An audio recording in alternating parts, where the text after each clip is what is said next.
दिल्ली येथे 20 जुलै रोजी विद्यार्थ्यांवर झालेल्या कथित अमानुष मारहाणीच्या तीव्र निषेधार्थ नागपूर शहर युवक काँग्रेसच्या पदाधिकाऱ्यांनी वेरायटी चौक येथे गांधी पुतळा परिसरातील उड्डाणपुलावर आक्रमक आंदोलन केलंय।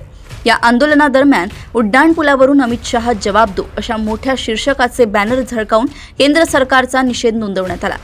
बॅनरवरील मोदी ने मरवा दिया आणि जेनजी से डर गया बूमर मोदी यांसारख्या घोषणांनी उपस्थित नागरिकांचे आणि वाहनधारकांचे लक्ष वेधून घेतले।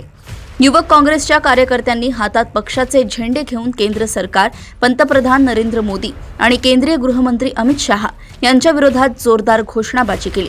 दिल्लीतील विद्यार्थ्यांवर झालेल्या कारवाईस जबाबदार कोण असा सवाल उपस्थित करत आंदोलकांनी सरकारकडे तत्काळ स्पष्टीकरणाची मागणी केली।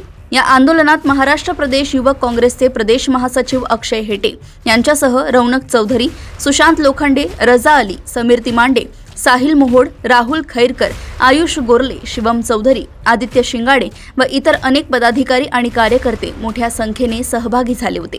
नागपूर येथून डिजिटल विभाग प्रमुख अनिकेत पाटील यांची रिपोर्ट।